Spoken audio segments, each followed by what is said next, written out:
I want to talk about that technology because it's a very good point.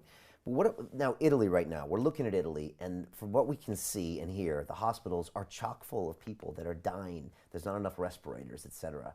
I mean, surely we must do something about this, David. I know what you're saying is that these things will pass and we're crushing our global economy, which actually has bigger implications than the health. I agree with you. This will ruin people's lives. Well, not only that, it will cause massive amounts of ill health and death. I agree with that too. I agree with that. It's just pushing it down further. But what about these people that are dying and clogging up hospitals and the fact that could happen with the NHS? That is a reality. Well, I've thought all along, and it seems to be the case, that the strain that is prevalent in Italy is something of a stronger nature than what's generally circulating.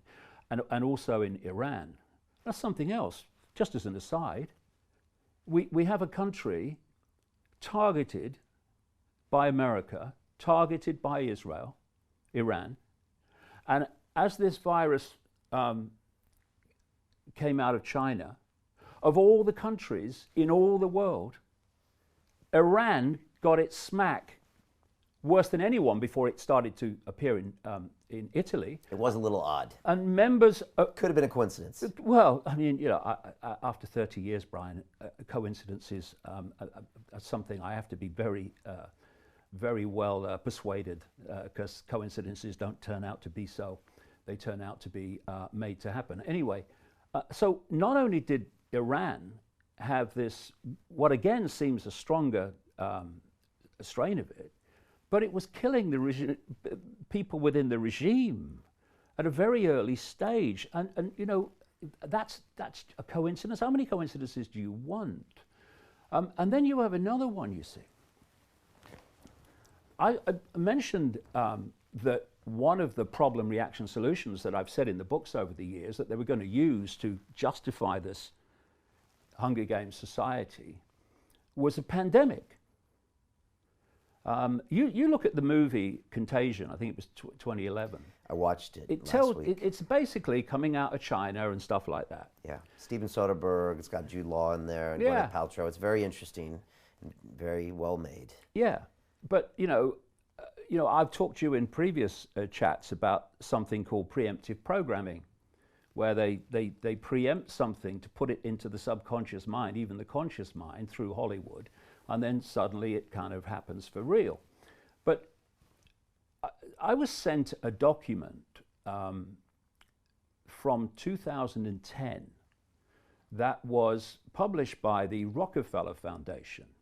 The Rockefeller Foundation obviously is a front for the Rockefeller family, which is fundamentally involved in this global cult.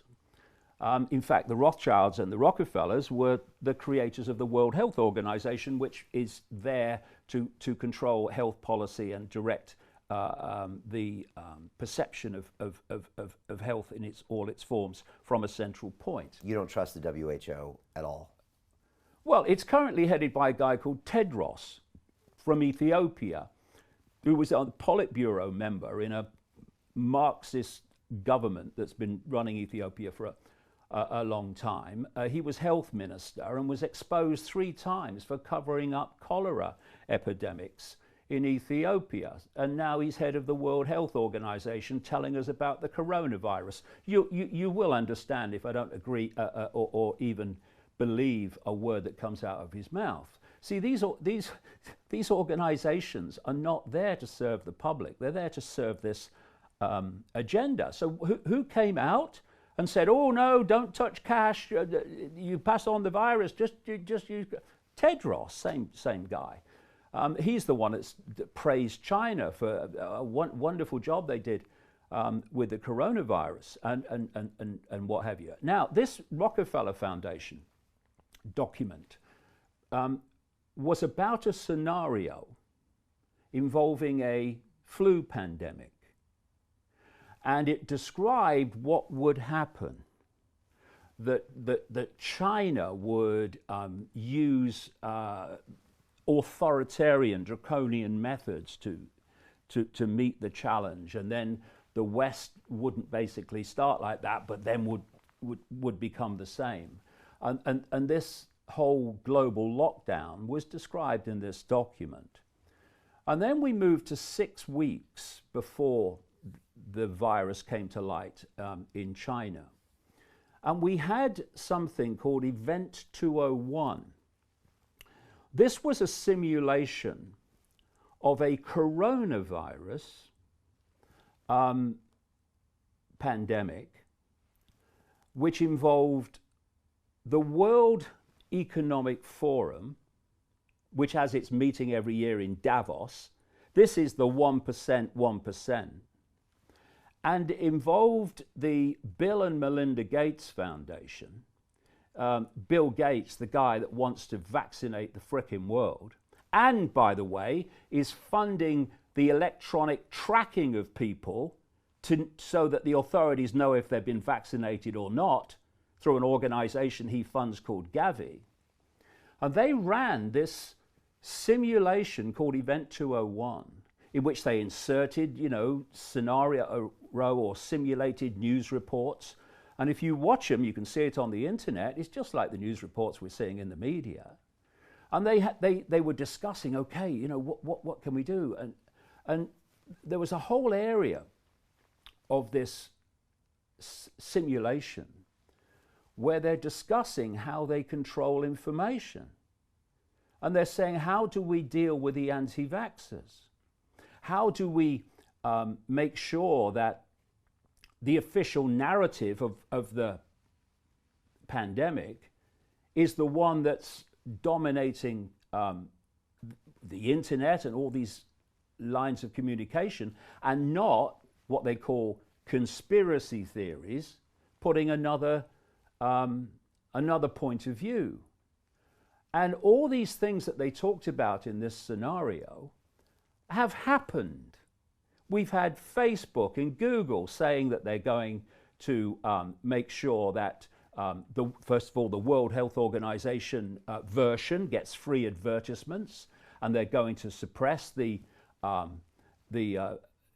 other opinion, what they call conspiracies and what have you, and disinformation and fake news. Who decides if it is? They do. We've had YouTube this week say that because they don't have the same number of staff, they're going to now have videos taken down purely by AI algorithms.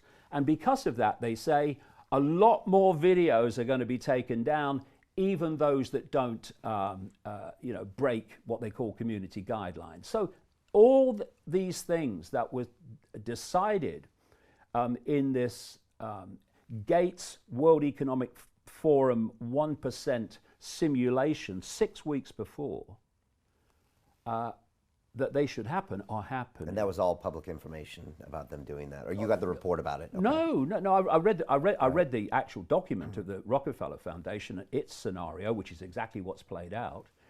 But the Event 201 simulation was filmed. You can see it on the internet. Okay. And now they're running that playbook right now. Exactly the same. Another thing is that at the same time that simulation was taking place, 10,000 military personnel and support staff were attending the World Military Games in Wuhan, China. So that is, I'm not saying this happened, but what we have to put, if we're not going to be scammed and just believe the official narrative, we have to explore possibilities. And another possibility is that World Military Games was a wonderful front to release some kind of virus in that same area. So all these things are something that have to be explored and put into the mix, because what happens if you only believe the official version of everything is the official solution for the problem you believe in is going to take us further and further down the road to a society that would make George Orwell bloody wince.